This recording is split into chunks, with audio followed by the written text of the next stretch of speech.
Easy PSM, upbeat modern pop. Easy PSM, snaps are easy. Positive, academic, trustworthy. Hello दोस्तों, welcome once again. सो आज का हमारा topic है thesis and dissertation viva. ध्यान ये रखना दोस्तों कि मैं आपको ये नहीं बता रहा कि रिसर्च या थीसिस कैसे लिखते हैं। मैं सिर्फ ये बता रहा हूँ कि आपने जब थीसिस लिख ली है तो उसको एमडी एमएस एग्ज़ाम के लिए वाइवा के लिए कैसे प्रिपेयर करें। वैसे तो आपका थीसिस वाइवा डिपेंड करता है आपकी थीसिस और रिसर्च के अंडरस्टैंडिंग पे। आप वाइवा अपना बिल्ड करते हो। बाकी इंटरव्यू की तरह आपकी जितनी नॉलेज होगी उसके बेसिस पे आपसे क्वेश्चंस उसके एक के बाद एक पूछे जाएंगे। लेकिन फिर भी बेसिक क्वेश्चंस हम डिस्कस कर लेते हैं कि आप कुछ भी नहीं बताते होते, मिनिमम ये चीज़ें जानना ज़रूरी है। तो सबसे पहले आता है कि थीसिस या डिसर्टेशन क्या होती हैं, क्या दोनों एक होती हैं या दोनों में डिफरेंस होता है। इंडिया में जब हम एम डी एम एस कर रहे होते हैं तो इन दोनों को इंटरचेंजेबली यूज करते हैं। लेकिन इन यूएस थीसिस जो होती है वो पोस्ट ग्रेजुएट या मास्टर डिग्री के लिए होती है, जबकि डिसर्टेशन जो होती है वो डॉक्टरल डिग्री के लिए होती है, पीएचडी डीएम या एमसीएच डिग्री के लिए होती है। थीसिस जो होती है वो ऑलरेडी जो रिसर्च वर्क हो चुका होता है उस पर बिल्ड होती है, जबकि डिसर्टेशन जो होती है वो एक नया आइडिया, न्यू एविडेंस या न्यू आइडिया जो है वो जनरेट करती है। तो हम कह सकते हैं कि थीसिस जो है वो क्वालिटी में थोड़ी सी डिसर्टेशन के कंपैरिजन में नीचे होती है और डिसर्टेशन जो होती है वो ऊपर होती है। ठीक है, इसमें ओरिजिनल कोई नया आइडिया या कोई नया एविडेंस हम जनरेट करते हैं डिसर्टेशन में। ध्यान ये रखना है कि एमडीएमएस में हम दोनों को इंटरचेंजेबली यूज करते हैं। So we can say this thesis is to apply the knowledge while dissertation is to create or generate the new evidence or knowledge। तो ये तो आपको याद रखना ही है जब आप थीसिस का वाइवा देने जाओ कि थीसिस के कंपोनेंट क्या क्या होते हैं या किसी भी रिसर्च के कंपोनेंट क्या क्या होते हैं। रिसर्च टॉपिक होता है, रिसर्च क्वेश्चन होता है, हाइपोथेसिस होता है। ये हमारा काम किया हुआ होता है जो कि थीसिस में मेंशन नहीं होता, लेकिन रिसर्च टॉपिक या रिसर्च क्वेश्चन पे हम सब पूरा काम कर चुके होते हैं। सबसे पहला जो हमें मेंशन होता है थीसिस में दैट इज टाइटल। उसके बाद में हम इंट्रोडक्शन लिखते हैं, इंट्रोडक्शन के बाद में रिव्यू ऑफ लिटरेचर लिखते हैं। Introduction and review of literature जो है ये बैकग्राउंड नॉलेज कहलाता है। इस बैकग्राउंड नॉलेज के बेसिस पे हमें कोई गैप मिलता है रिसर्च में और उस गैप के बेसिस पे हम हाइपोथेसिस या रिसर्च क्वेश्चन बनाते हैं, उसका कोई रेशनल देते हैं, उसके बेसिस पे हम एम एंड ऑब्जेक्टिव बनाते हैं। फिर एम एंड ऑब्जेक्टिव जो हमने बनाए उसके बेसिस पे आगे का पूरा material, methods, result and discussion and references लिखते हैं।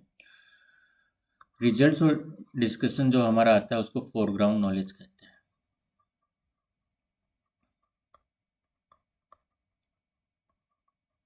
ओके,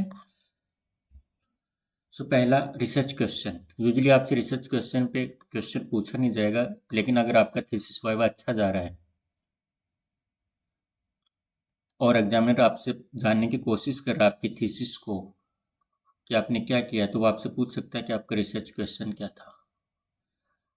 मैं आपको रिपीट कर देता हूँ, मैं आपको रिसर्च क्वेश्चन या थीसिस का कोई भी पार्ट लिखना नहीं सिखा रहा, मैं सिर्फ ये बता रहा हूँ कि आपसे क्या क्वेश्चन पूछा जा सकता है। तो जो रिसर्च क्वेश्चन आप सोच कर चले थे वो आपको याद रखना है। आइडियली रिसर्च क्वेश्चन में 4 कंपोनेंट होते हैं: population, intervention, comparison group, comparator group, outcome. जो क्रॉस सेक्शनल स्टडीज़ होती हैं उसमें सी जो है कंपैरिजन यूजुअली मिसिंग होता है, तो ये बिना पी को अगर PIO हो तो भी चल जाएगा। ठीक है, तो रिसर्च क्वेश्चन जो भी आप मानकर चले थे वो आपको याद रहना चाहिए। दूसरा, रिसर्च क्वेश्चन का क्राइटेरिया होता है कोई भी रिसर्च आइडिया या क्वेश्चन करने का final criteria. It should B feasible, interesting, novel ethical and relevant. ठीक है, नोवेल आइडिया होना चाहिए। बट इस स्टेज पे आप ऑलरेडी थीसिस कर चुके हो, तो आपको जस्ट जस्टिफाई करना है कि आपका आइडिया या आपका टाइटल या आपका रिसर्च क्वेश्चन फाइनल क्राइटेरिया में फिट बैठ रहा है। कैसे भी करके आप पहले से जस्टिफाई कर लो, ताकि वाइवा में आपको इतना ज़्यादा नहीं सोचना पड़े, यू जस्ट आंसर। और ये 4 कंपोनेंट अगर आपसे पूछ लेते हैं, आपका वाइवा अच्छा जा रहा है रिसर्च क्वेश्चन पूछने के बाद में कि आपका पॉपुलेशन क्या हुआ, कंपैरिजन ग्रुप क्या हुआ, इंटरवेंशन क्या हुआ और आउटकम क्या हुआ, तो आपके टिप्स पे होना चाहिए। नेक्स्ट आता है आपका टाइटल। दोस्तों ये आपको टाइटल जो है वो आपके टिप्स पे होना चाहिए। आपके थीसिस का टाइटल जो आपने लिखा है फर्स्ट पेज पे बोल्ड में, वो आपके टिप्स पे होना चाहिए। और कोई पूछे कि हाँ आपकी थीसिस किस बारे में है, ये क्या किया है आपने, या टॉपिक क्या है, या टाइटल क्या है, तो आपको बिना कोई टाइम गैप लिए टाइटल बताना है, होना चाहिए एग्जैक्टली वर्ड टू वर्ड। अगर आपका थीसिस का वाइवा बहुत अच्छा नहीं जा रहा है या आपको थीसिस या रिसर्च के बारे में ज़्यादा नहीं आता, तो भी आपको टाइटल वर्ड टू वर्ड पता होना चाहिए। ये कम से कम ये तो पता ही होना चाहिए। यूजुअली एक अच्छे टाइटल में जो आप स्टडी कर रहे हो उसके सारे कंपोनेंट आने चाहिए। वो बहुत ज़्यादा शॉर्ट भी नहीं होना चाहिए, वो बहुत ज़्यादा लेंदी भी नहीं होना चाहिए। उसमें आपकी स्टडी कौन सी है, क्रॉस सेक्शन स्टडी है या आरसीटी है, केस कंट्रोल स्टडी है, वो सब मेंशन होना चाहिए। और टाइटल जो है स्टडी ऑफ या टू स्टडी या टू एनालाइज, इन सब से स्टार्ट नहीं होना चाहिए। हम स्टडी तो कर ही रहे हैं तो ये सब लिखने की ज़रूरत नहीं होती, लेकिन चूंकि अब आप वाइवा के लिए प्रिपेयर कर रहे हो तो ये सब तो आप कर चुके हो। जो भी आपको करना था, two short two long RCT CC जो भी था आप वो कर चुके हो, उसका ध्यान अब नहीं रखना। अब तो जस्ट आपने जो भी लिखा है उसको याद रखना है, टिप्स पे रखना है। नेक्स्ट है हाइपोथेसिस। हाइपोथेसिस एक टेस्टेबल सेंटेंस होता है जो हम एजम्पशन करके चलते हैं, बाद में उसको स्टेटिस्टिकली टेस्ट करते हैं। तो आपकी जो भी हाइपोथेसिस आप मानकर चले थे, नल हाइपोथेसिस, वो आपको पता होनी चाहिए। सपोज आप मानकर चले हों, अगर आपने आरसीटी किया हो कि drug A and drug B में कोई डिफरेंस नहीं है। सपोज आपने आरसीटी किया हो हाइपरटेंशन कम करने के लिए, बीपी कम करने के लिए 2 ड्रग ए एंड बी।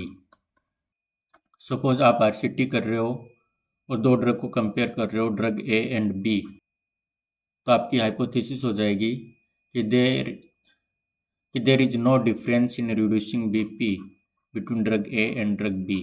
ऐसे आपकी अल्टरनेटिव हाइपोथेसिस भी हो जाएगी।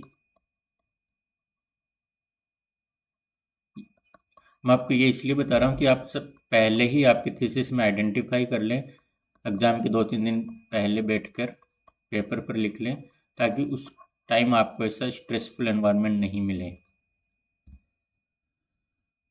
Now coming to the introduction and ROL. पहले विजिबल पार्ट आपको थीसिस में ये होते हैं, इंट्रोडक्शन होता है, आरओएल होता है। अगर आपका थीसिस का वाइवा अच्छा जा रहा है या आपको थीसिस या रिसर्च के बारे में अच्छा आता है, तो यूजुअली इंट्रोडक्शन एंड आरओएल पे आपका वाइवा नहीं जाता। हाँ, अगर एग्जामिनर आपके आंसर से कन्विंस नहीं हो रहा है पहले के 2-3 क्वेश्चन पूछने के बाद में, तो आपको पूछ सकता है कि ऐसी स्टडी कहीं और हुई है या नहीं हुई, तो आप वो बता सकते हो। बट आप बार बार एक वर्ड का यूज करते हो, सीड आर्टिकल। मैं प्रीफर करूँगा कि आप इस वर्ड का यूज नहीं करें, सीड आर्टिकल। सीड आर्टिकल वो होता है जिस आर्टिकल पे आपका रिसर्च आइडिया बिल्ट होता है। सपोज इन्होंने इतनी सी रिसर्च की और आपने इसका आइडिया को बिल्ड करके इस पे एक और आइडिया लेकर बनाया और उसको टेस्ट किया, उसको सीड आर्टिकल कहते हैं। लेकिन आप एक आर्टिकल लेते हो और उसी की कॉपी करते हो तो इसको सीड आर्टिकल बोलते हो। तो उसकी मेथोडोलॉजी कॉपी करते हो या उसके ऑब्जेक्टिव कॉपी करने की कोशिश करते हो, उसी को सीड आर्टिकल बोलते हो। तो that is not seed article. Seed article हुआ, सपोज आप कोई ड्रग ए है और उसकी usual mechanism of action vasodilation है, किसी रिसर्च में किसी रिसर्चर ने उसकी अल्टरनेटिव मैकेनिज्म देख ली, अल्टरनेटिव मैकेनिज्म ऑफ एक्शन देख ली, अब वो किसी और फार्माकोलॉजिकल एक्शन में यूज की जा सकती है, तो इस रिसर्च से रिलेटेड कोई आर्टिकल हुआ, दैट इज सीड आर्टिकल। अब आप इसको एप्लीकेशन बेसिस पे लेकर इस पे आगे कोई क्वेश्चन करते हो कि कौन कौन सी डिजीज में ये उपयोगी होता है, ये वाला एक्शन, पहले जो वेजोडाइलेशन मैकेनिज्म ऑफ एक्शन था, इसका साइड इफेक्ट या अल्टरनेटिव एक्शन या अल्टरनेटिव मैकेनिज्म ऑफ एक्शन कोई और होता है, तो वो मैकेनिज्म ऑफ एक्शन किसी और डिजीज में या किसी और फिजियोलॉजिकल एक्शन में काम आती है या नहीं आती, उसको अगर आप और ज़्यादा टेस्ट करना चाह रहे हो तो वो आपका सीड आर्टिकल पे आप नेक्स्ट लेवल का काम कर रहे हो, दैट इज सीड आर्टिकल। तब आप यूज कर सकते हो कि मैंने सीड आर्टिकल पे काम किया है, बट आप तो जस्ट कॉपी कर रहे हो तो उस आइडिया पे, उस ऑब्जेक्टिव पे, उस मेथोडोलॉजी पे, उसको सीड आर्टिकल नहीं बोलते।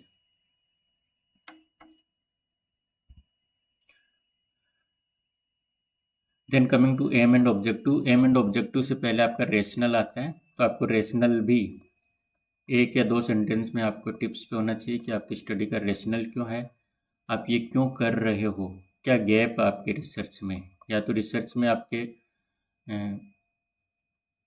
कि उस बारे में कोई रिसर्च नहीं हुई है, ऐसा गैप हो सकता है। आप जो आइडिया एक्सप्लोर कर रहे हो, सपोज आप ड्रग ए एंड बी को कंपेयर कर रहे हो किसी भी पैरामीटर पे या किसी भी प्रॉपर्टी पे, तो उसके बारे में कोई स्टडी हुई नहीं है, तो ये गैप हो सकता है, ये मेंशन कर सकते हो। या आपकी स्टडी ग्लोब के किसी और पार्ट में, सपोज यूरोप में हुई है और वेस्टर्न पॉपुलेशन में हुई है, और आपके पास सिग्निफिकेंट एविडेंस है कि ये हम इंडियन पॉपुलेशन में करेंगे क्योंकि इंडियन पॉपुलेशन की एथनिसिटी अलग है, तो इसमें डिफरेंट रिजल्ट आ सकते हैं, और इंडिया में कोई स्टडी नहीं हुई है, तो ये भी एक गैप हो गया, एविडेंस गैप हो गया, तो ये भी आप मेंशन कर सकते हो।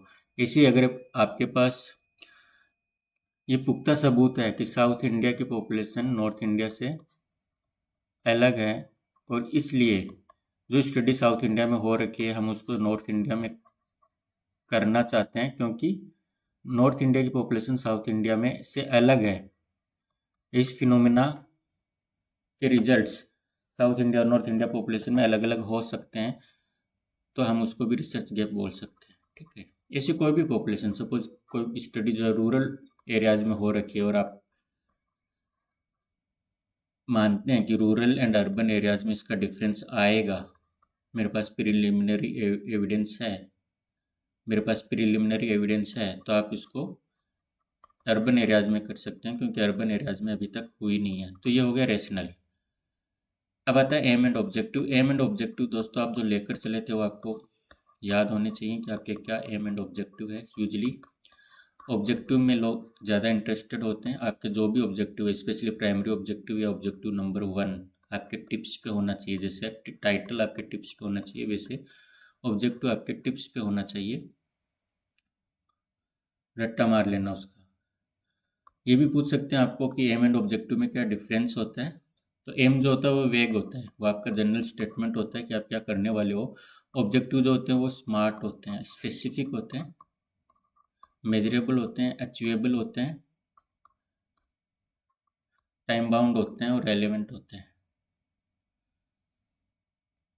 ठीक है, एक स्टडी में एक ही एम होगा, ऑब्जेक्टिव 2 या 3 हो सकते हैं। प्राइमरी ऑब्जेक्टिव अगर आपने मान के चला तो प्राइमरी ऑब्जेक्टिव एक ही होगा, और आपका सैंपल साइज जो कैलकुलेशन होता है वो प्राइमरी ऑब्जेक्टिव के बेसिस पे होगा।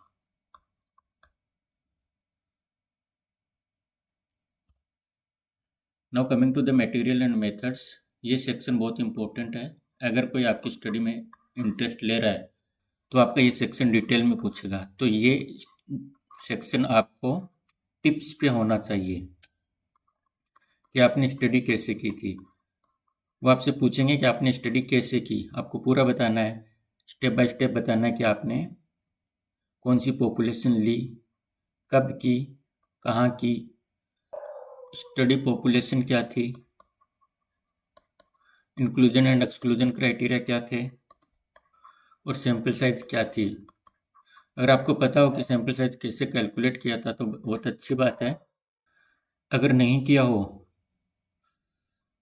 तो कोई बात नहीं, अगर आपको नहीं आता हो तो कोई बात नहीं, आप जस्ट कह सकते हो कि मैंने स्टेटिशियन से करवाई थी, इसमें कोई दिक्कत वाली बात नहीं है। दूसरी बात, अगर आपने सैम्पल साइज कैलकुलेट किया ही नहीं हो, ऐसे ले लिया हो, तो भी घबराने वाली बात नहीं है। आप जस्ट कह सकते हो कि सैम्पल साइज इतना आ रहा था, जो कि आप अभी भी कैलकुलेट कर सकते हो। बट मैंने सपोज सैम्पल साइज आपका 300 आ रहा था, बट आपने सिर्फ 100 लिए, क्योंकि आप कह सकते हो कि मैं मेरे लिए फिजिबल इतने ही थे, मेरे पीजी के ड्यूरेशन में मेरे लिए सिर्फ इतने फिजिबल थे, तो मैंने इतने ही लिए। उसमें आपको कोई प्रॉब्लम नहीं होगी। क्यों दोस्तों, सैम्पल साइज काम में आता है आपकी स्टडी के पावर के लिए, कि आप जो भी फाइंडिंग्स दोगे उनमें सफिशिएंट पावर है या नहीं है। और core idea behind your thesis in PG, thesis in MD MS is कि आपको मेथोडोलॉजी आनी चाहिए। आपको थीसिस कैसे करते हैं इसका आइडिया होना चाहिए, इसकी मेथोडोलॉजी आपको आनी चाहिए। ठीक है, हम आपसे ये एक्सपेक्ट नहीं करते कि आप एक सिग्निफिकेंट एविडेंस जनरेट करो नॉलेज में, वो एक्सपेक्ट नहीं किया जाता। एक्सपेक्टेशन ये है पीजी से कि आपको थीसिस करनी आनी चाहिए। ठीक है, तो सैम्पल साइज आपने कैलकुलेट नहीं किया हो तो घबराने की कोई ज़रूरत नहीं है। बस आपको पता होना चाहिए कि ऐसे सैम्पल साइज कैलकुलेट करते हैं। इतनी आई थी बट वो पॉसिबल नहीं था, वो फिजिबल नहीं था, तो हमने कम लिया। Got it. तो मेथोडोलॉजी में हम आगे चलते हैं। सबसे इम्पोर्टेंट मेथोडोलॉजी सेक्शन में सैम्पलिंग टेक्निक की, आपने सैम्पलिंग कैसे की। सैम्पल साइज सपोज आपने 300 ले लिया, उसके बाद में वो 300 नंबर्स आपने कैसे लिए। आपने अगर ओपीडी में लिए तो कौन सा पेशेंट लिया, पेशेंट नंबर 1 लिया, 2 लिया, डेली के 10 लिए, डेली के 20 लिए, मंथली 10 लिए, मंथली 10 लिए तो कैसे लिए, रेंडमली लिए तो रेंडमाइजेशन कैसे किया, कहाँ पे किया, रजिस्ट्रेशन काउंटर में किया या कैसे किया। वो जो भी आपने लिखा है वो आपके टिप्स पे होना चाहिए डिटेल्ड में। ऐसे अगर आपने कम्युनिटी में किए तो आपने कम्युनिटी में सिंपल रैंडम सैम्पलिंग की, या सिस्टमेटिक रैंडम सैम्पलिंग की। सिस्टमेटिक रैंडम सैम्पलिंग की तो इंटरवल क्या था, या मल्टी स्टेज रैंडमाइजेशन किया। जो भी किया आपने, जो भी आपने थीसिस में लिखा है वो आपको याद होना चाहिए, वो आपके टिप्स पे होना चाहिए, वो आपसे पूछा जा सकता है। अगर कोई जरा सा भी आपकी थीसिस में इंटरेस्ट लेगा तो ये क्वेश्चन आपको पक्का पूछेगा कि आपने कैसे की, सैम्पलिंग टेक्निक क्या थी। और अगर आपने अपनी थीसिस में डिटेल में नहीं लिखा है, एक बार आप पढ़ लेना। आप खुद कन्विंस नहीं हो पा रहे हो कि इससे समझ में नहीं आ रहा कि मैंने कैसे की है, तो आप आधा घंटा बैठ के उसको सॉर्ट आउट कर लेना किसी की हेल्प से, कि अब मैं क्या बताऊं, क्या लिखूं, कि मेरी एक रेशनल बन जाए कि मैंने ऐसे थीसिस की थी, एक फ्लो बन जाए। उसको आप नोट डाउन कर लेना और उसको याद कर लेना, ताकि आपको वाइवा में पूछा जाए तो आप लिख सकते हो। ना स्टडी टूल, आप जो भी स्टडी टूल यूज करते हो उसके बारे में आपको पता होना चाहिए कि आपने कितने सेक्शन रखे थे। मोटा मोटा सोशो डेमोग्राफिक डिटेल का पहले रखा, फिर आपका जो मेन ऑब्जेक्टिव है उससे रिलेटेड क्वेश्चन लिखे, फिर आपके सेकेंडरी ऑब्जेक्टिव से रिलेटेड क्वेश्चंस। तो ये जो स्टडी टूल है, या तो आप ये खुद बना सकते हो, या फिर ऑलरेडी बना बनाया जो स्केल्स होते हैं, मोस्टली साइकेट्री में होती हैं, कम्युनिटी बेस्ड स्टडीज़ में होती हैं, वो यूज कर सकते हो। ठीक है, अगर आप खुद बना रहे हो तो इम्पोर्टेंट ये हो जाता है कि आप उसको प्री टेस्ट करो। अगर आपने खुद बनाया है तो पहले ज़रूरी है कि 10, 20 या 30 लोगों पे आप उसको खुद करो, उसको प्री टेस्टिंग बोलते हैं। आपने जो स्टडी टूल बनाया है, जो क्वेश्चनर आपने बनाया है, उस क्वेश्चन से वही आंसर आ रहे हैं, या वो क्वेश्चन वही चीज़ पूछ रहे हैं जो आप एक्चुअल में पूछना चाहते हो। ये टेस्ट करने के लिए आप उसको पहले प्री टेस्टिंग करोगे। ठीक है, और प्री टेस्टिंग का जो रिजल्ट आता है कि उसकी वैलिडिटी क्या है, वो आपको मेंशन करनी होती है अगर आपने अपना क्वेश्चन खुद बनाया है तो। दूसरा हो गया अगर आपने ऑलरेडी बनाया हुआ स्केल यूज किया, सपोर्ट आपने दास स्केल यूज किया है, तो इस स्केल, ये स्केल वेस्टर्न कंट्रीज में बनी हुई है, तो ये स्केल ऑलरेडी इंडिया में यूज हुई है या नहीं हुई। अगर हुई है तो उसकी प्रॉपर्टीज, उसकी रिलायबिलिटी, उसकी वैलिडिटी क्या है वो आपको मेंशन करनी है। अगर इंडिया में नहीं यूज हुई है, कोई आप नया टूल यूज कर रहे हो जो इंडिया में ऑलरेडी यूज हुई नहीं है या हिंदी बोलने वाले लोगों में यूज नहीं हुई है, तो उसको आपको हिंदी में या किसी भी लैंग्वेज में ट्रांसलेट करके आपको पहले यूज करके देखना है कुछ 10, 20, 30 लोगों में, उसको प्री टेस्टिंग बोलेंगे उसको भी, फिर यूज करना है। ठीक है, तो ये इम्पोर्टेंट हो गया। अगर आप नया बना रहे हो तो भी आपको प्री टेस्टिंग करनी है, कोई ऑलरेडी यूज कर रहे हो और वो इंडिया में यूज हो रखा है तो कोई दिक्कत नहीं, बट नहीं हो रखा तो भी आपको प्री टेस्टिंग करनी है, उसकी वैलिडिटी यहाँ पर चेक करनी है। तीसरा, अगर आप ऑलरेडी बना हुआ स्केल यूज कर रहे हो जो किसी और ने बनाया है, उसकी परमिशन आपने ली है या नहीं ली है। ठीक है, यूजुअली आपको परमिशन लेना चाहिए अगर वो ओपन एक्सेस नहीं है। ओके, अब स्टडी टूल में 2 वर्ड और होते हैं, self administered and interviewer administered. तो आपने जो भी टूल बनाया है या जो भी यूज करने वाले हो, उसको आपने किसी से पूछ के खुद उसमें भरा हो, उनकी रिस्पॉन्सेज आपने खुद ने लिखे हों, then it is interviewer administered. Interview लेने वाले ने एडमिनिस्टर किया है। और अगर आपने, जैसे सपोज आपने किसी कॉलेज में स्टडी की तो आपने स्टूडेंट्स को दे दिया, उन्होंने आपको फॉर्म भर के दिया हो, then it is self administered. Okay, उसके बाद में आपके आउटकम वेरिएबल आपको पता होना चाहिए। आउटकम वेरिएबल डिपेंड करते हैं आपके ऑब्जेक्टिव्स पे। तो आउटकम वेरिएबल क्या होंगे वो आपको पता होना चाहिए। सपोज आपका ऑब्जेक्टिव है to find out prevalence of anaemia, तो यहाँ पे आउटकम वेरिएबल आपका हो जाएगा कि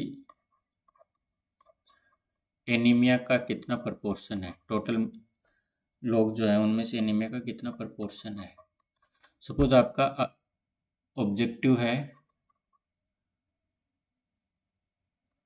to find out difference in drug A and in drug B in lowering the BP. ठीक है, बीपी कम करने में drug A and drug B में क्या डिफरेंस है वो है।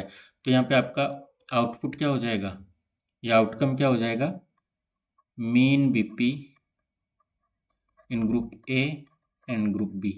ठीक है, मीन बीपी देखोगे ना, अगर ग्रुप में 40 लोग हैं तो सबका बीपी लोगे, ग्रुप बी में 40 लोग हैं तो उनका भी बीपी लोगे, और इन 40 का मीन कितना है वो, और इन 40 का मीन कितना है वो, दोनों मीन को आप कंपेयर करोगे। ओके, ऐसे आपके आउटकम वेरिएबल क्या हो सकते हैं वो आपको पता होना चाहिए। फिर स्टैटिस्टिकल टेस्ट, क्योंकि आपने थीसिस लिख ली है तो आपने कौन कौन से टेस्ट लगाए थे और क्यों लगाए थे ये आपको पता होना चाहिए। तो आप पता कर लेना आपके थीसिस में से। सपोज आपने काई स्क्वायर टेस्ट लगाया है तो आपने काई स्क्वायर टेस्ट ही क्यों लगाया, बाकी क्यों नहीं लगाए, क्योंकि आपके पास कैटेगरिकल वेरिएबल्स होंगे, आपके पास 2 वेरिएबल होंगे और दोनों के बीच में एसोसिएशन देखना होगा, तो इसलिए आपने काई स्क्वायर टेस्ट लगाया होगा। तो ये आप बैठकर आधा घंटा बैठकर लिख लेना कि आपने कौन सा टेस्ट क्यों लगाया। सपोज आपने टी टेस्ट लगाया, इंडिपेंडेंट टी टेस्ट लगाया, तो क्यों लगाया। इंडिपेंडेंट टी टेस्ट कब लगाते हैं, जब 2 ग्रुप हो, दोनों इंडिपेंडेंट हो, नॉर्मलिटी हो और इक्वल वेरिएंस हो। तो ये सब हो तो आपने टी टेस्ट लगाया है। ठीक है, अब आगे आपसे पूछ सकते हैं कि आपने नॉर्मलिटी कैसे चेक की। तो नॉर्मलिटी चेक कैसे करते हैं, बायोस्टैटिक्स में हमने डिस्कस किया था। या इक्वल वेरिएंस है, अगर नहीं होता तो कौन सा टेस्ट लगाते हैं। तो इससे रिलेटेड और लगा सकते हो, अगर आपका इंटरेस्ट हो बायोस्टैटिक्स में तो आप बायोस्टैटिक्स के भी वीडियोस देख लेना, वहाँ पे डिटेल में मेंशन है। अगर नहीं हो तो भी, अगर आप सप्लीमेंट्री क्वेश्चंस का आंसर नहीं दे पाते हो आपने जो टेस्ट लगाए हैं वो क्यों लगाए हैं, उनके क्या जम्पशंस हैं, एटलीस्ट वो तो आपको पता होना चाहिए। सपोज आपने कोरिलेशन लगाया है, तो कोरिलेशन ही क्यों लगाया, रिग्रेशन क्यों नहीं लगाया, ये क्वेश्चन आ सकता है आपके पास। कोरिलेशन लगाया क्योंकि आपके पास दोनों वेरिएबल जो है वो क्वांटिटेटिव है। Now coming to the results. Result में आपको जो आपके मेन रिजल्ट हैं वो आपके टिप्स पे होने चाहिए। मेन रिजल्ट्स का मतलब ये हुआ कि जो आपका ऑब्जेक्टिव है उससे रिलेटेड रिजल्ट। सपोज आपका ऑब्जेक्टिव ये है कि to find out prevalence of anaemia among antenatal female, तो आपको इसका आंसर आना चाहिए। सबसे पहले आप इसका आंसर दोगे। अगर आपसे कोई पूछे कि आपका मेन फाइंडिंग क्या है या आपकी फाइंडिंग क्या है, तो सबसे पहले आप इसका मेंशन करोगे, आपके प्राइमरी ऑब्जेक्टिव के रिजल्ट्स। उसके बाद में उससे मिलते जुलते रिजल्ट्स मेंशन करोगे। ये नहीं कि आपको किसी ने पूछा कि आपके रिजल्ट क्या आए हैं तो आप उनको बताने लग जाओ कि मेरे इतने मेल आए हैं, इतने फीमेल आए हैं, इतने रूरल आए हैं, इतने अर्बन आए हैं, इतने प्रेगनेंसी पहली बार थी, इतनी दूसरी बार थी। ये सब नहीं बताना जब तक कि आपको स्पेसिफिकली नहीं पूछा जाए। आपको याद रखना है आपके मेन फाइंडिंग्स जो है, आपका जो ऑब्जेक्टिव है उसकी फाइंडिंग्स, जितने भी ऑब्जेक्टिव हैं उसकी क्या क्या फाइंडिंग्स आई हैं वो आपके टिप्स पे होनी चाहिए। ये मेल फीमेल कितने आए, रूरल अर्बन कितने आए, ये डिस्क्रिप्टिव स्टैटिस्टिक्स अगर आपको याद नहीं है तो भी चलेगा, ठीक है। उसमें आप कह सकते हो कि मुझे अभी याद नहीं है, मैं देखकर बता सकता हूँ थीसिस में, then it is allowed. But ये आपको पता होना चाहिए आपके जो ऑब्जेक्टिव थे। अगर आप drug A and drug B compare कर रहे हो और आपसे वो पूछें कि अच्छा क्या रहा आपका रिजल्ट, तो आपको पता होना चाहिए कि बीपी, मीन बीपी ए ग्रुप में कितना आया था, बी में कितना आया था, और वो सिग्निफिकेंट था या नहीं था, किस में ज़्यादा था और कितना था एग्जैक्टली, स्टैंडर्ड डेविएशन क्या था उनका, मीन क्या था, ये तो आपको एटलीस्ट पता होना चाहिए। अगर ये नहीं पता तो देन इट इज़ ब्लंडर। फिर डिस्कशन, रिजल्ट के बाद में डिस्कशन। डिस्कशन में हम क्या करते हैं, हमारी जो फाइंडिंग्स होती हैं उसको बाकी लोगों की फाइंडिंग से कंपेयर करते हैं। अगर सिमिलर आया तो बढ़िया है, अगर सिमिलर नहीं आया,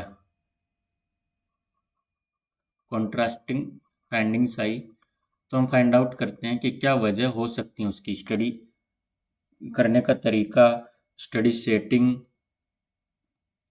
अलग थी या करने का तरीका अलग था, वो देखते हैं। अगर वो भी सेम है तो हमको एक बायोलॉजिकल प्लॉसिबिलिटी के अकॉर्डिंग रीजन तलाशने की कोशिश करते हैं कि क्या वजह हो सकती है कि ये डिफरेंस आया होगा।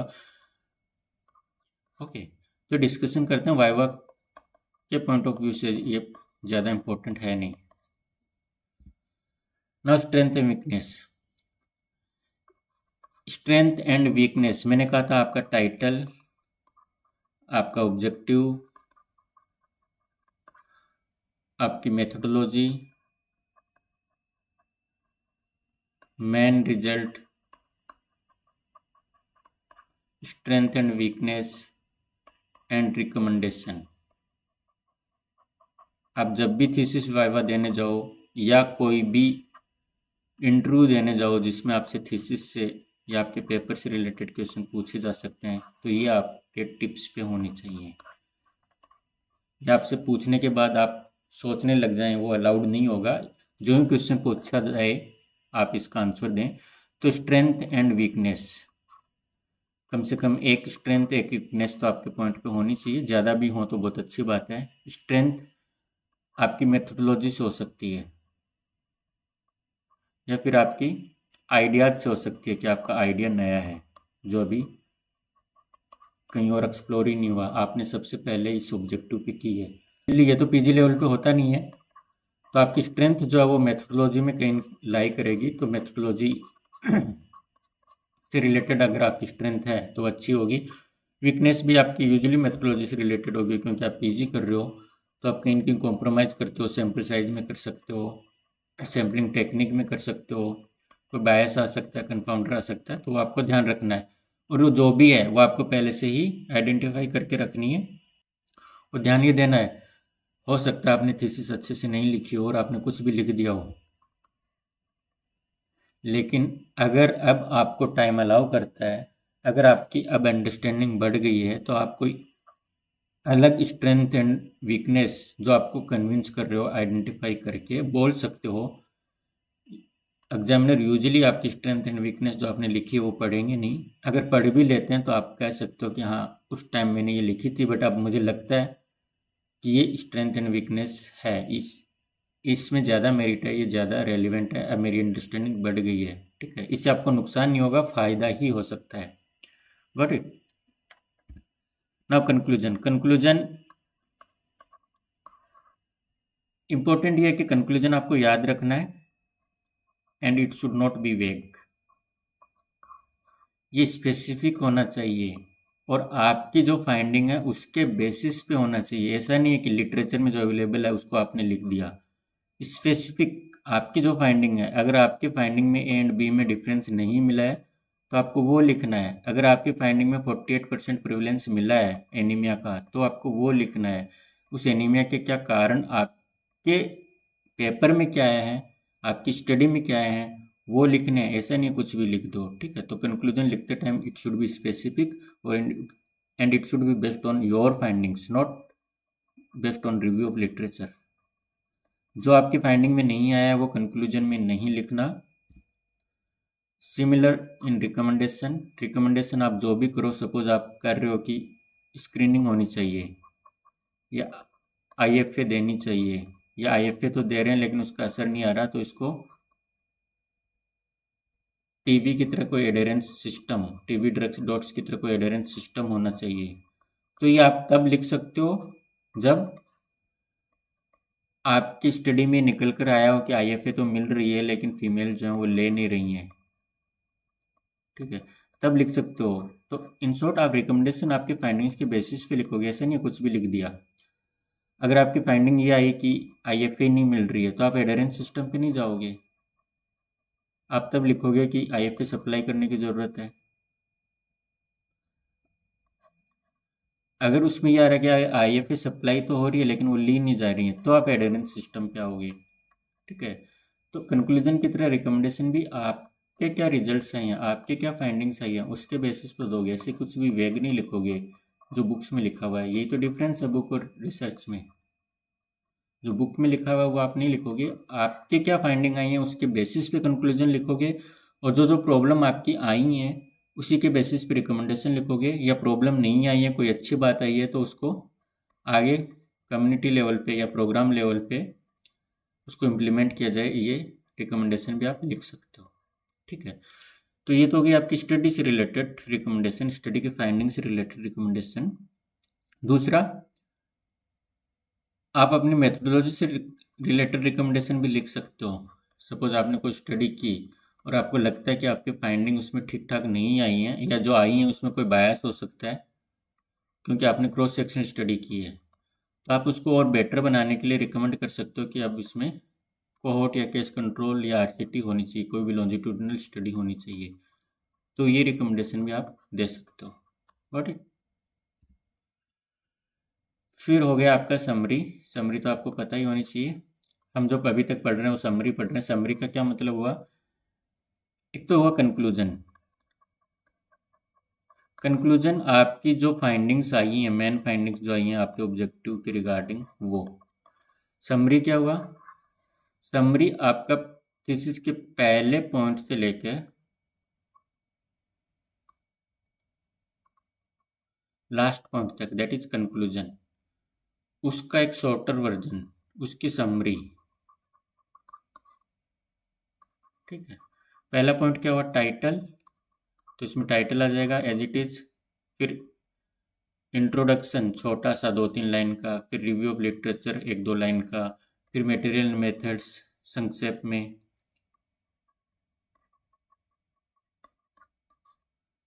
फिर रिजल्ट्स, मेन रिजल्ट्स, फिर कंक्लूजन। ये सब जब आप इंक्लूड करोगे शॉर्ट में तो उसको समरी बोलते हैं। और कंक्लूजन सिर्फ आपकी फाइंडिंग्स क्या हुई, तो कंक्लूजन में फाइंडिंग्स आएंगी सिर्फ शॉर्ट में, और समरी शॉर्ट में पूरी थीसिस। वैसे प्री टेस्टेड क्या होता है, मैंने बताया था, किसी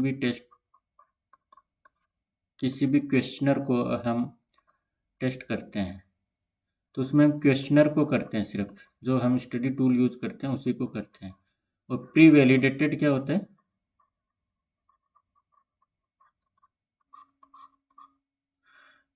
प्री वैलिडेटेड हम जो स्टडी का कॉन्सेप्ट लेके चल रहे हैं ना, वो पूरा करते हैं।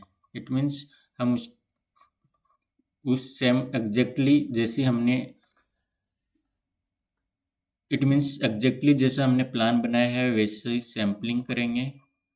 सैम्पलिंग टेक्निक, चाहे वो सिंपल रैंडम हो या स्ट्रेटिफाइड रैंडम सैम्पलिंग हो। उसके बाद में हम क्वेश्चनर करेंगे, क्वेश्चनर फिल करेंगे, उसके बाद में उसके रिजल्ट्स निकालेंगे।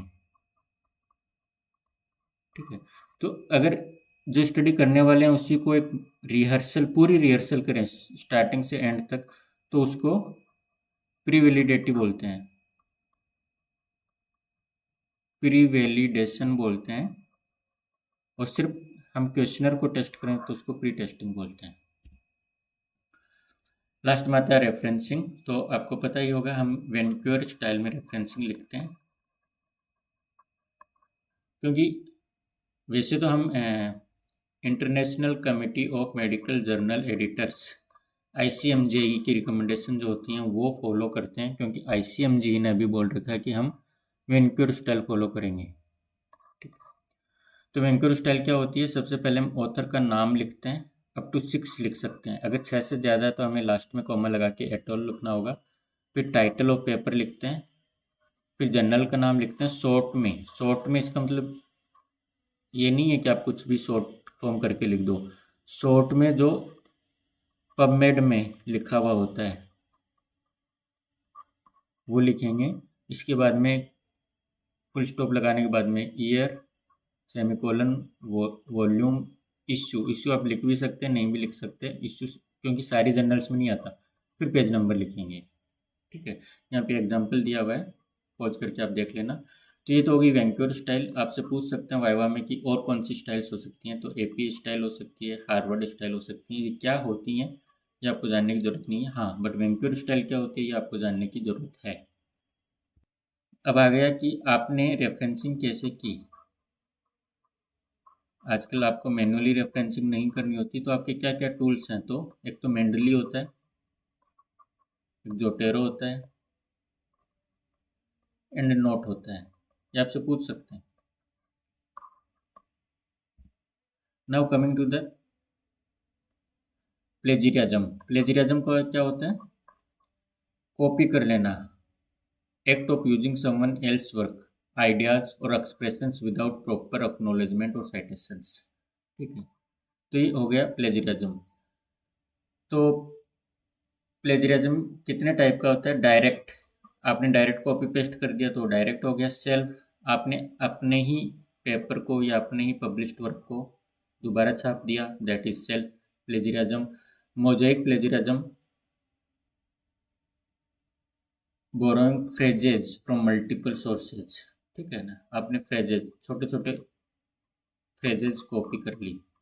ठीक है ना, उनको चाहे आपने इन्वर्टेड कॉमा में लिख कर दे दिया हो, बट आपने कॉपी कर लिया, आपके पास कोई नया आइडिया नहीं है, वो भी प्लेजरिज्म माना जाएगा। एंड एक्सीडेंटल प्लेजरिज्म मतलब आपने अनइंटेंशनल किया, क्योंकि आपने पढ़ रखा है, आपके सबकॉन्शियस माइंड में उससे हो गया, लेकिन आपका कोई इंटेंशन नहीं था। और जब आपने सोचा कि ये तो नया आइडिया मेरे दिमाग से आ रहा है, बट वो आपके सबकॉन्शियस माइंड से आ रहा था जो आपने ऑलरेडी पढ़ रखा था, तो वो हो गया एक्सीडेंटल प्लेजरिज्म। ओके, सो प्लेजरिज्म एक्सीडेंट डिटेक्शन टूल्स क्या होती हैं, आप कैसे उसको डिटेक्ट कर सकते हो? तो एक तो आपने सुना ही होगा टर्निटिन, दूसरा ऑथेंटिकेट, फिर ग्रामरली से भी हम कर सकते हैं। उस लेवल का डिटेक्शन नहीं आता जिस लेवल के इन दोनों से आता है। और एक अपना स्वदेशी इंडिया मेड है, उर्कुंड। ओके,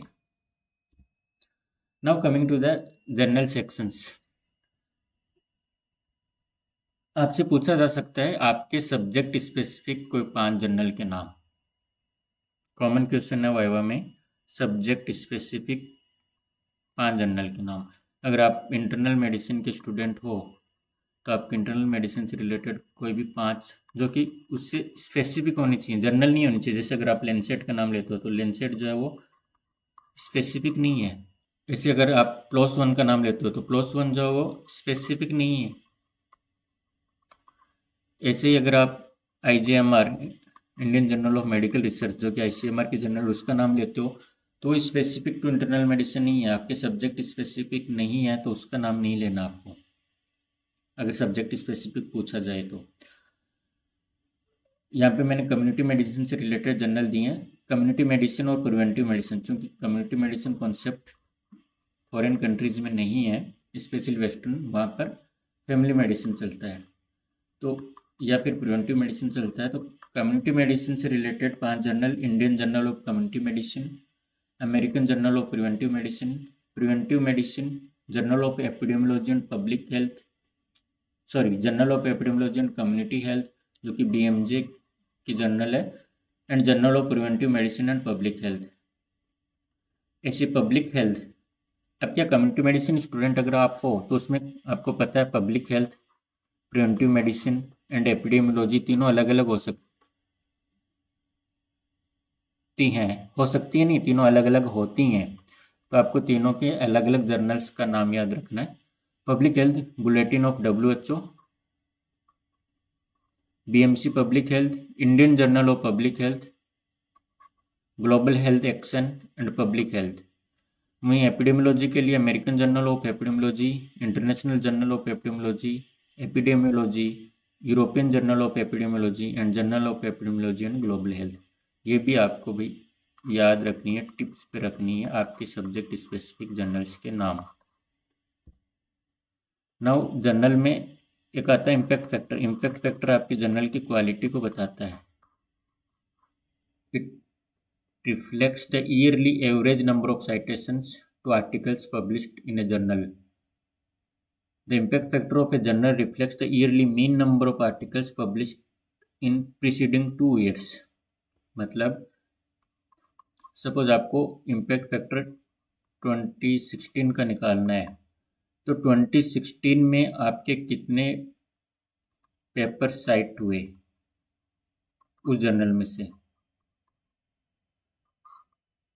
प्लस 2015 एंड 2014 में कितने आर्टिकल उस जर्नल में पब्लिश हुए। Got it.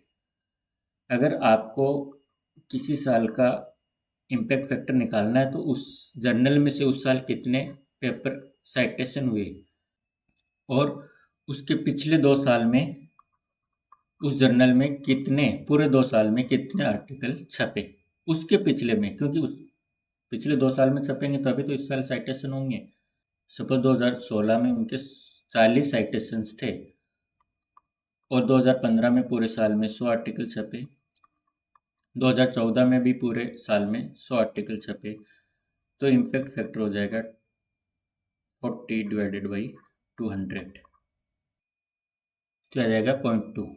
ओके, तो ये हो गया इम्पैक्ट फैक्टर जो कि जर्नल के लिए होता है। आपको याद रखना है, जर्नल के लिए होता है।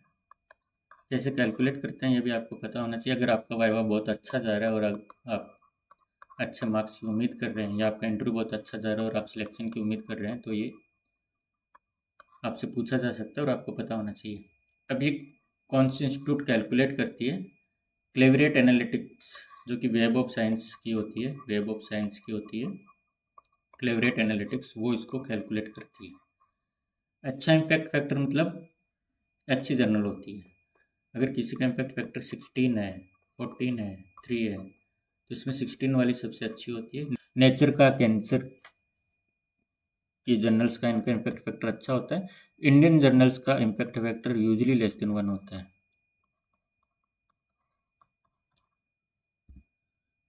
Now coming to the predatory journals. Predatory मतलब क्या होता है? जो किसी को खा जाए। इसका मतलब जो जर्नल आपके आर्टिकल को खा जाए, आपकी रिसर्च को खा जाए, वो प्रीडेटरी जर्नल होगी। क्योंकि वे जर्नल क्वालिटी में अच्छी नहीं होती, ये पैसे लेकर एक्सटेंसिव एडवर्टाइजमेंट करके आपको मिसलीड करके आपका आर्टिकल छपती हैं, जबकि इनकी क्वालिटी नहीं होती। ये ना तो रिव्यू करते हैं, पीयर रिव्यू करते हैं, ना इनका कोई एडिटोरियल प्रोसेस होता, न ये किसी इंडेक्सिंग एजेंसी में इंडेक्स्ड होती, बट कि आपको मिसलीड कर सकती हैं। उनकी साइट पर अगर आप जाओगे तो वहाँ लिखा होगा ये डीओजे में इंडेक्स्ड है, पबमेड में इंडेक्स्ड है, बट एक्चुअली में ये होती नहीं है। तो इन जर्नल को जो मिसलीड करती हैं, आपके पास बार बार कॉल आते हैं कि आप इतने पैसे दे दो, हम आपका 1 दिन में, 2 दिन में, 1 महीने में छाप देंगे, तो दैट इज प्रीडेटरी जर्नल्स। क्योंकि अच्छी जर्नल होगी तो वहाँ पे टाइम लगेगा। पहले एडिटोरियल रिव्यू होगा, फिर पीयर रिव्यू होगा, फिर आपके पास कमेंट आएंगे, फिर आप उनको करेक्ट करोगे, फिर वापस पीयर रिव्यू होगा, फिर एडिटोरियल रिव्यू होगा वापस। तो उसमें टाइम लगता है, ठीक है। अगर आपको कोई फास्ट ट्रैक करने की कह रहा है, then it is predatory journals. और इसकी एक लिस्ट बनाई थी जेफरी बेल ने इन 2013। उसके बाद में ये बंद हो गई क्योंकि यूएस कोर्ट में इस पर केस चला था और बहुत सारे आर्गूमेंट्स होने के बाद में this person went in depression और उन्होंने बंद कर दिया उसको, ठीक है। उसको बेल्स लिस्ट बोलते थे, जो कि अब नहीं आती। तो अब आप कैसे चेक करोगे कि प्रीडेटरी जर्नल है या नहीं है? तो आपने सपोज किसी एक जर्नल को सॉर्ट कर लिया कि इस जर्नल में मुझे भेजना है। अब उस जर्नल के वेब पेज पे जाओगे, होम पेज पे जाओगे, तो उसमें लिखा होगा कि ये पबमेड में इंडेक्स्ड है या डीओजे में इंडेक्स्ड है, जो भी है। तो आप जब पबमेड में जाओगे, अच्छी जर्नल होगी तो वो डायरेक्ट वहाँ जहाँ लिखा होगा कि पबमेड में इंडेक्स्ड है, उस पर क्लिक करोगे, लिंक आएगी, उस पर क्लिक करोगे तो वहाँ पे पबमेड की साइट खुल जाएगी, या डीओजे की या वेब ऑफ साइंस की, जिसमें भी है मेंशन है, उसकी लिंक खुल जाएगी और उसमें लिखा हुआ आएगा कि ये इसमें इंडेक्स्ड है।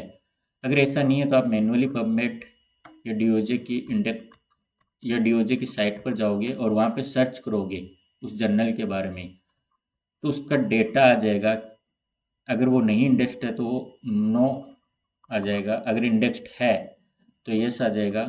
और आपको ईयर भी देखना है। सपोज कोई इंडेक्स 2016 तक इंडेक्स्ड थी, कोई जर्नल 2016 तक इंडेक्स्ड थी, तो उसमें लिखा आएगा कि इंडेक्स्ड टिल 2016 नाउ नॉट,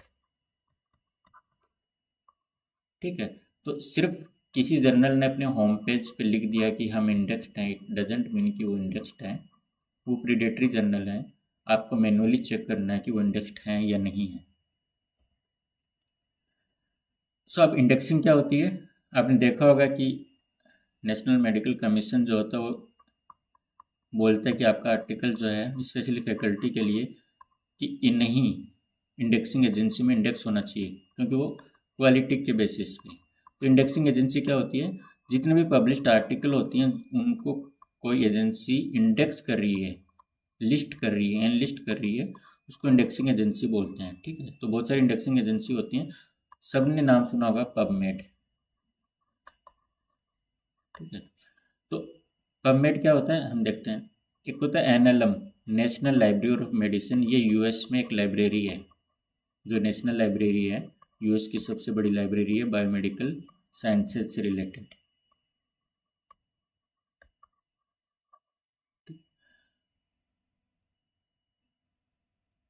अब इसका जो मेडिकल से रिलेटेड डेटाबेस है दैट इज मेडलाइन। एनएलएम का पार्ट है मेडलाइन डेटाबेस, बिब्लियोग्राफिक डेटाबेस है। अब इसमें से जो digital articles full length available हैं, full length digital articles available हैं, वो पबमेड सेंट्रल में है। पबमेड सेंट्रल में फुल लेंथ आर्टिकल हैं, मेडलाइन में बिब्लियोग्राफिक इंफॉर्मेशन अवेलेबल है। और पबमेड जो है वो एक सर्च इंजन होता है जिसमें पबमेड सेंट्रल के आर्टिकल भी होते हैं और मेडलाइन के आर्टिकल भी होते हैं। So PubMed is not equal to Medline. Medline के अलावा पबमेड सेंट्रल के आर्टिकल भी इसमें आते हैं, प्लस कुछ बुक सेल्फ, एनसीबीआई जो होती है यूएस की एजेंसी है, उसकी बुक सेल्फ के आर्टिकल्स भी या उसकी बुक्स के एब्स्ट्रैक्ट भी पबमेड में आते हैं। तो PubMed is a search engine. तो ये तो होगी एक ही बात है, पबमेड, पबमेड सेंटर है, मेडलाइन एक इंडेक्सिंग एजेंसी। दूसरी होती है स्कोपस, जो कि एल्सवियर की होती है, वेब ऑफ साइंस, डीओजे, या फिर एम्बेस। या फिर इंडियन साइटेशन इंडेक्स, ये सब एनएमसी के द्वारा एक्सेप्टेड है। जो एक्सेप्टेड नहीं है वो इंडेक्स कोपरनिकस या फिर और बहुत सारी एजेंसीज कुछ भी बन जाती हैं जो आपको प्रेडेटरी जनरल की साइट पे मिलेंगी, वो सब नहीं है। ओके, तो ये आपसे पूछ सकते हैं कि इंडेक्सिंग एजेंसीज क्या होती हैं। आपका वाइवा बहुत अच्छा जा रहा है तो 2-3 के नाम पूछ सकते हैं, या वो और भी बहुत अच्छा जा रहा है तो पबमेड में क्या डिफरेंस, पबमेड सेंट्रल, मेडलाइन, इनमें क्या डिफरेंस हो सकता है, ये भी पूछा जा सकता है। Now coming to the H index, हमने इम्पैक्ट फैक्टर के बारे में पढ़ा था। तो इम्पैक्ट फैक्टर एक मेट्रिक होता है जर्नल के लिए, जो जर्नल कितनी अच्छी है वो बताता है। वहीं ऑथर के लिए होता है एच इंडेक्स। एच इंडेक्स मतलब ये ऑथर के लिए होता है, आपके आर्टिकल्स कितनी बार साइट हुए। सपोज आपका एक आर्टिकल है और वो एक बार साइट हुआ तो आपकी एच इंडेक्स हो जाएगी 1। सपोज आपके 2 आर्टिकल हैं और वो दोनों दो बार साइट हुए, दोनों दो बार, तो आपका एच इंडेक्स हो जाएगा 2। सपोज आपके 10 आर्टिकल हैं और 10 के 10 ईच ऑफ देम 10 टाइम्स, सभी, तो आपकी एच इंडेक्स हो जाएगी 10। सपोज आपके 10 आर्टिकल हैं, एक आर्टिकल आपका 10 बार साइट हो गया, एक आर्टिकल आपका 8 बार साइट हो गया, बाकी के 8 आर्टिकल जो हैं वो आपके एक एक बार साइट हुए, तो आपकी एच इंडेक्स हो जाएगी 1। ठीक है, 1 जो हाईएस्ट है फॉर ईच, या फिर कह सकते हैं lowest number for each article is your H index. Got it, got it. क्योंकि आपका अगर एक आर्टिकल 10 बार साइट हुआ, बाकी के एक एक बार ही हो रहे हैं, इसका मतलब आप एक ब्रिलियंट रिसर्चर नहीं है, उतने ब्रिलियंट नहीं है कि आपका एच इंडेक्स 10 हो जाए। आपने एक रिसर्च बहुत अच्छी कर दी है, उसकी कोई भी वजह हो सकती है, ठीक है, क्योंकि बाकी आपका एक एक आ रहा है तो आपका एच इंडेक्स 1 ही आएगा। Got it. सो अब चेकलिस्ट होती हैं किसी भी स्टडी के लिए कि वो स्टडी में सारे कंपोनेंट आपने लिए हैं या नहीं लिए हैं। उसके लिए स्पेसिफिक स्टडी डिज़ाइन के बेसिस पे रिपोर्टिंग गाइडलाइन होती हैं, ये आपको जर्नल की वेबसाइट पर भी मिल जाती हैं। कुछ होती हैं उसमें से जो आपको याद रखनी है। Observational studies, cross sectional, case control and cohort के लिए जो होती है उसको स्ट्रोब बोलते हैं। OB means observational. RCT के लिए कंसोर्ट होती है, RCT। मेटा एनालिसिस के लिए प्रिज्मा होती है, MA Meta analysis. Diagnostic studies के लिए स्टार्ड होती है, D डायग्नोस्टिक। क्वालिटेटिव रिसर्च के लिए कॉर्क होती है, COREQ for qualitative studies. Mix method study के लिए ग्राम्स होती है। केस रिपोर्ट्स के लिए केयर। हेल्थ इकोनॉमिक स्टडीज के लिए जो भी हम इकोनॉमिक इवेल्यूशन करते हैं, कॉस्ट इफेक्टिव स्टडीज करते हैं, उसके लिए चीयर्स होती है, HE health economics. Quality improvement के लिए हमारे पास स्क्वायर 2.0 होती है। और नॉन रैंडमाइज्ड इंटरवेंशन ट्रायल्स या प्रोग्राम इवेल्यूशन के लिए ट्रेंड होती है। तो आपको एटलीस्ट ये 10 तो याद होनी चाहिए, और बहुत सारी होती हैं, 10 के नाम याद होने चाहिए, स्ट्रोब, कंसोर्ट, प्रिज्मा, स्टार्ट, कोरेक। अगर आप 10 भी नहीं याद रख पाते हो तो एटलीस्ट टॉप 5 में जो है वो तो आपको होनी चाहिए, ठीक है। और अगर आप और भी अच्छा करना चाहते हो तो इनकी फुल फॉर्म क्या होती हैं, मैंने जो बताया वो तो न्यूमोनिक्स थे, वो सिर्फ याद करने का तरीका था। OB फॉर ऑब्जर्वेशनल स्टडीज, उनकी फुल फॉर्म क्या होती है ये आप इधर देख सकते हो, पॉज करके उनको याद कर सकते हो अगर आपका टाइम और एनर्जी अलाउ करती है तो। नहीं तो फिर आपको ये 5 तो याद रखनी है। सो आज हमने पढ़ा कि हम थीसिस में क्या क्या पॉसिबल क्वेश्चंस हो सकते हैं और उनको कैसे जवाब देना है। ध्यान ये देना कि हमने ये नहीं पढ़ा कि थीसिस या रिसर्च कैसे करते हैं, उसके कॉन्सेप्ट्स क्या होते हैं। हमने सिर्फ जो आपने अब तक बना ली है उसको बेस्ट पॉसिबल वे में कैसे डिफेंड कर सकते हैं और कैसे मार्क्स जो वो मैक्सिमाइज कर सकते हैं, ठीक है। हाँ, हम ज़रूर पढ़ेंगे कि थीसिस डिटेल में कैसे करते हैं, रिसर्च के आइडियाज़ कैसे होते हैं, वो आगे आने वाली क्लासेज में पढ़ेंगे। Till then bye bye.